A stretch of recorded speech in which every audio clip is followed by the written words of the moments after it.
माँ बाप के साथ वर्षापुर नाम के गांव में रहता है। उसके पापा एक गरीब मजदूर थे। जमींदारों के यहाँ से जो मजदूरी मिलती थी उसमें जैसा तैसा रोज का खर्चा चला पाते थे। ऐसे में अगर कोई और खर्चा आ जाता तो ऐसे लगता जैसे सिर पर पहाड़ टूट पड़ा हो। हर साल की तरह इस साल भी बारिश शुरू हो गई थी। चन्नू बिना छतरी के जैसे तैसे स्कूल पहुंचा तो लेट हो गया। उसे देखते ही टीचर ने कहा, चन्नू वहीं रुक जाओ। कितनी बार कहा है तुमसे बरसात में भीगते हुए मत आया करो, छतरी लेकर आया करो। टीचर जी वो टीचर छतरी होगी तो लाएगा ना। हर साल कहता है अगले साल छतरी लेकर आऊंगा और लाता नहीं है, कंजूस कहीं का। चन्नू तुम छतरी लेकर क्यों नहीं आते? टीचर जी मेरे पास छतरी नहीं है। तो पापा से कहो हाट से खरीद लाए। ये देखो, ये देख, मेरे बापू ने ये छतरी लेकर दी है। देखो चन्नू, मैं तुम्हें इस तरह भीगा हुआ क्लास में बैठने नहीं दे सकती। पूरी क्लास गंदी हो जाती है। तुम घर जाओ, कल आना या वहीं खड़े रहकर सुनो मैं क्या पढ़ा रही हूँ। और चुन्नू पूरे दिन उसी दरवाजे के पास तो कभी खिड़की के पास खड़ा टीचर को देखता रहा। वो क्या पढ़ा रही थी सुनता रहा। दूसरे दिन उसने सोचा बारिश शुरू होने से पहले ही वो स्कूल चला जाएगा, मगर जैसे ही वो निकलने लगा अचानक बारिश शुरू हो गई। अरे बारिश तो जोरों से शुरू हो गई। बापू मुझे छतरी लेकर दो ना। लेकर दूंगा बेटा, जल्दी ही लेकर दूंगा। हर साल आप यही कहते हो, फिर मेरा बेटा पूरे साल बारिश से बच बच कर जाता है, पढ़ता है और फिर दूसरे साल वही समस्या। क्या करूं फलवा, पूरे साल मेहनत करता पर इतना कमा ही नहीं पाता कि दो वक्त की रोटी के सिवा भी कुछ जुटा सकूं। माफ करना चन्नू बेटा, मैं तेरे लिए एक छोटी सी छतरी भी नहीं ले पा रहा हूँ। दुखी मत होइए बापू, मैं चला जाऊंगा। अरे कैसे चला जाएगा? बारिश माँ, मैं पेड़ के नीचे नीचे से होता हुआ बचता बचता स्कूल तक पहुँच जाऊंगा। अम्मा बापू। अरे लेकिन चन्नू बारिश से बचता हुआ भागकर एक पेड़ के नीचे पहुँचता है। कुछ देर वेट करता है, मगर बारिश है कि थमने का नाम ही नहीं ले रही। वो कुछ देर ऊपर की तरफ देखता है, आसमान पूरी तरह काला है। बादल तो बहुत घिरे हुए हैं। लगता है आज स्कूल में बहुत लेट हो जाऊंगा। मुझे चलना चाहिए। अगर कुछ देर और ऐसी बारिश रही तो मैं कमर तक भीग जाऊंगा। फिर मेरा स्कूल ड्रेस भीग गया तो टीचर भी वैसे ही क्लास में नहीं आने देगी। क्या करूं, क्या करूं? उसे पेड़ पर चढ़े हुए काफी वक्त गुजर गया है। उसे भूख लगती है, वो अपना पेट पकड़ता है। उसे जोरों की भूख लग जाती है। सोचता है पता नहीं कब बारिश बंद हो, क्यों ना तब तक अपने स्कूल का टिफिन खा लूं। और वो अपने स्कूल बैग से अपना टिफिन निकालता है। उसमें रोटी और बुक्का किया हुआ प्याज है। तभी उसे पानी में नीचे छप छप की आवाज आती है। वो देखता है तो एक साधु चलता हुआ उसी पेड़ के नीचे आकर रुक जाता है। चुन्नू उसे देखता है, फिर अपने भूख का एहसास करके रोटी प्याज के साथ खाने लगता है। साधु उसे खाता हुआ देखता है। चुन्नू दूसरा निवाला खाता है तो देखता है साधु उसे खाता हुआ देख रहा है। वो तीसरा निवाला खाता है, तब भी साधु उसे देख रहा है। साधु उसे देख रहा है, ये देख चुन्नू कहता है, बाबा खाओगे? दो निवाले खिला दोगे तो भला हो जाएगा बच्चा। आज वर्षा की वजह से भिक्षा नहीं मिल पाई है। दो निवाले क्या बाबा, दो रोटी खा सकते हो, पर रोटी के साथ सब्जी नहीं है, सिर्फ मुक्का मारा हुआ प्याज है। जब भूख लगी हो तो हर खाना पंच पकवान लगता है बच्चे। लीजिए। किंतु तुम इस वृक्ष पर क्यों बैठे हो बच्चे? स्कूल जा रहा था बाबा। बारिश तेज हो रही है। पेड़ के घने पत्तों में बचने के लिए यहाँ बैठ गया। छाता नहीं है तुम्हारे पास? नहीं बाबा, बापू से कहा था लेकर दे दो, वो थोड़ा लेकर दे देंगे। ये लो बच्चा, मेरे पास एक छाता है, तुम ले लो। कमाल है बाबा, छाता होते हुए भी आप बारिश में भीगते हुए आए।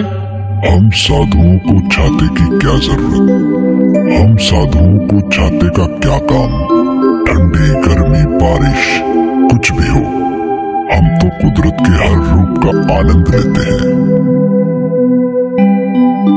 वाह, आत्मा तृप्त हो गई बच्चा, जाओ खुश रहो। कहता हुआ साधु वहाँ से चला जाता है। उसके जाने के बाद चुन्नू भी पेड़ से उतरता है और छतरी खोलता हुआ स्कूल पहुँच जाता है।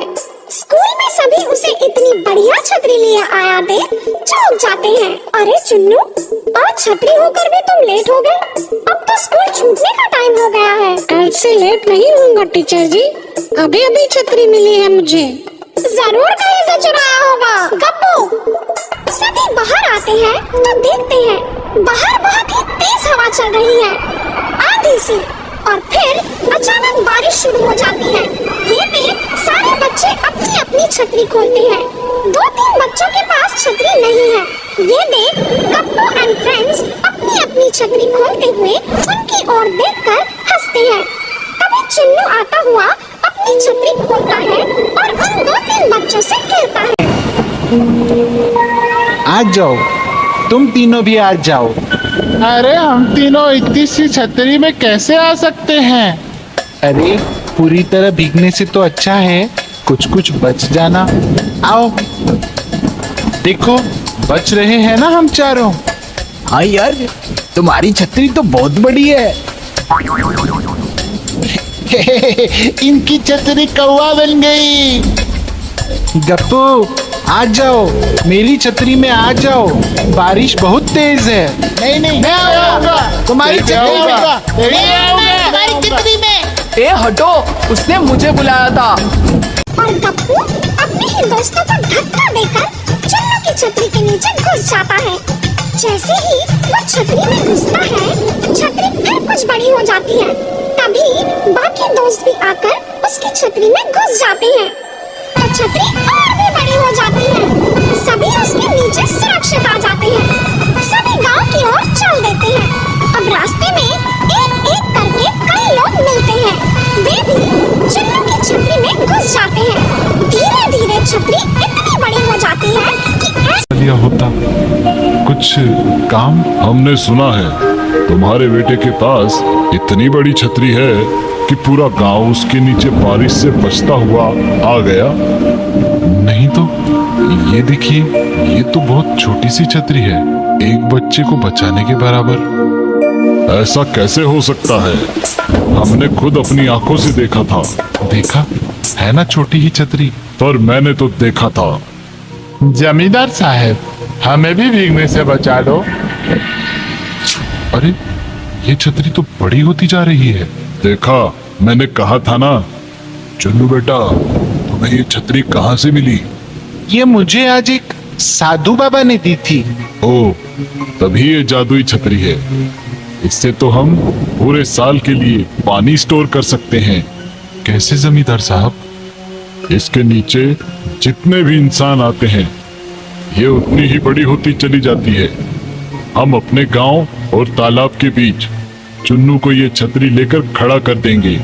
फिर उसके नीचे चुन्नू के एक तरफ तालाब तक, दूसरी तरफ नहर तक गांव वाले खड़े कर देंगे। उन्हें पानी से बचने के लिए छतरी तालाब से नहर तक बड़ी हो जाएगी। फिर जो भी बारिश का पानी गिरेगा, तालाब और नदी में गिरेगा। पूरे साल भर की पानी की समस्या हल हो जाएगी। और जमींदार के कहने पर चुन्नू ने वैसा ही किया और सचमुच बारिश का पानी छतरी पर से होता हुआ एक तरफ तालाब और दूसरी तरफ नहर में गिरता रहा। फिर तो ये सिलसिला रोज चलने लगा। जब भी बारिश होती, नहर और तालाब ही नहीं भर जाते, बचा लिया जाता जिनका अधिक बारिश की वजह से नुकसान हो सकता था, फिर तो पूरे गांव में चुन्नू की वाहवाही हो जाती है। बेटा, इतने सालों से तुम एक छतरी के लिए तरस रहे थे।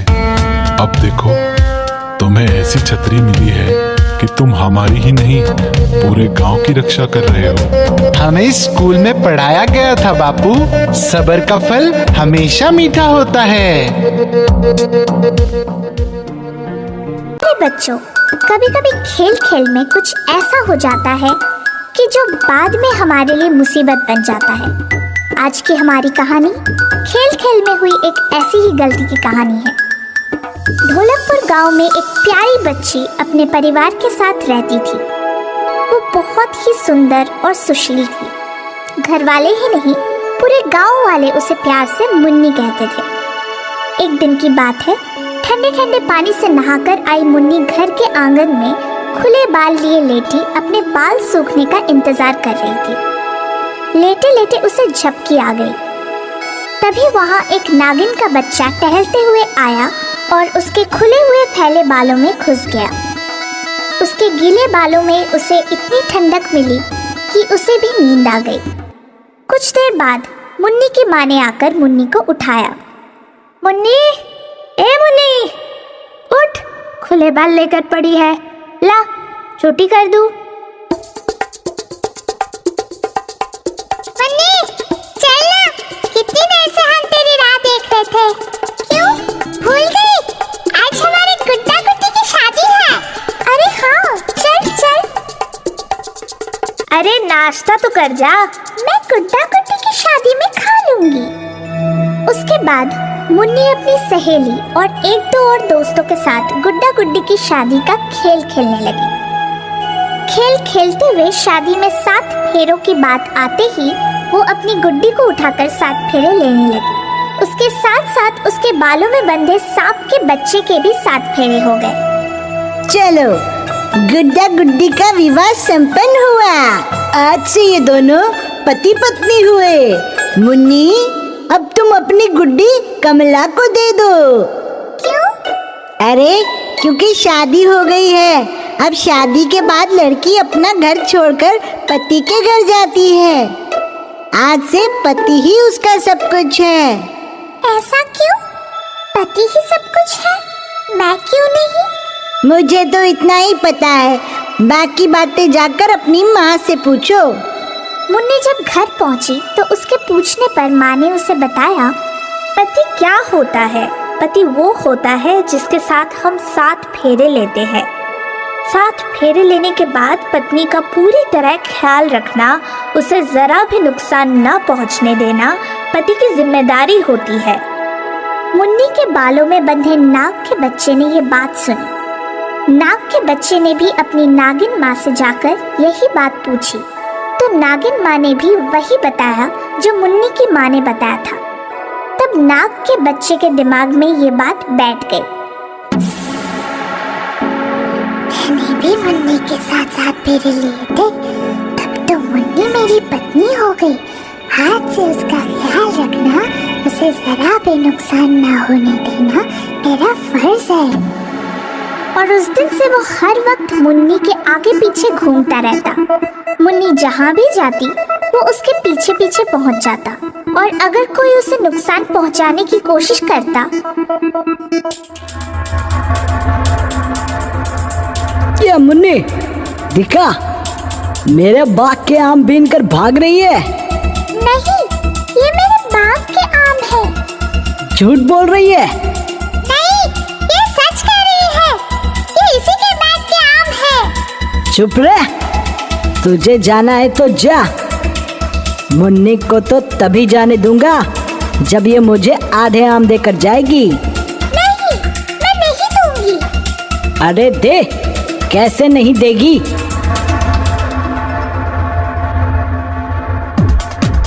सब सब सब, बचाओ बचाओ। माफ कर दो मुन्नी, माफ कर दो, गलती हो गई। ठीक है, जाओ।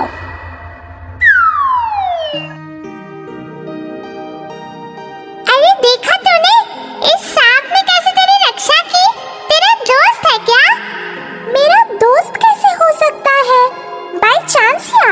होगा। उस दिन तो मुन्नी को लगा कि ये बाय चांस ही आ गया होगा, मगर उस दिन के बाद कुछ कई जगह उसे वो नाग बच्चा दिखाई दिया तो उसकी समझ में आ गया कि ये तो उसका दोस्त है, हर जगह उसके पीछे पीछे पहुंच जाता है। ये बात उसने कमला को भी बताई। कमला ने उसे कहा किसी और को ना बताए वरना कोई भी इस बात का फायदा उठाकर उसे पकड़ सकता है। पर उन दोनों बच्चियों की समझ में ये नहीं आया था कि आखिर ये मुन्नी के आगे पीछे क्यों घूमता रहता है। नाग बच्चा जब जब उनके ये सवाल सुनता, फुफकार कर कहना चाहता कि वो उसके आगे पीछे क्यों घूमता है, क्योंकि वो उसका पति है। मगर ना मुन्नी की समझ में कुछ आता, ना नाग बच्चा उन्हें समझा पाता।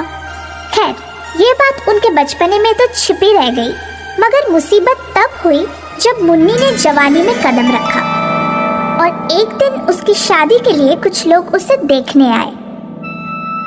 वाह, लड़की तो बहुत सुंदर है, हमें ये रिश्ता मंजूर है। शर्मा क्यों रही हो? अब तो हमेशा के लिए तुम्हें मेरे घर आ जाना है। अब ये बात चारों तरफ फैल जाती है कि मुन्नी के पीछे कोई नाग लगा है। बचपन में उससे आम छीनने वाला टपोरी लड़का, उसकी सहेली कमला और फिर शादी के दिन देखने आए लड़के का परिवार, खुद मुन्नी का परिवार भी इस बात का साक्षी हो जाता है कि नाग ने उनमें से किसी को भी कुछ नहीं किया, सिर्फ लड़के की फैमिली के पीछे भागा और उन्हें गांव की सरहद के बाहर तक खदेड़ के आया। अगर ऐसा ही रहा तो मुन्नी की कभी शादी नहीं होगी। उसके बाद भी जब कई बार उन्हें मुन्नी के पीछे नाग के होने का एहसास हुआ तो मुन्नी के माँ बाप ने नाग से छुटकारा पाने के लिए एक सपेरे को बुलाया।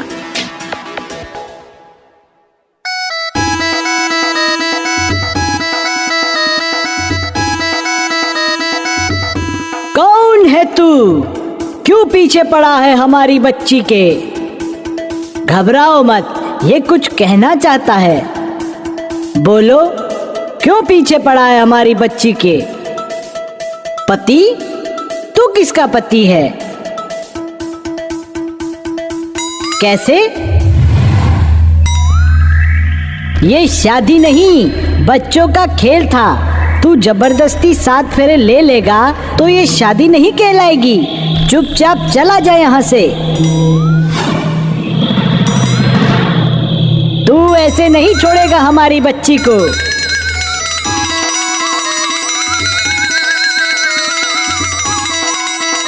घबराओ मत, ये इस नाग की फैमिली है। समझाओ अपने बच्चे को, वरना उसे पकड़कर टोकरी में डालकर उसका वो हश्र करूंगा कि इंसानों की परछाई से भी दूर भागेगा।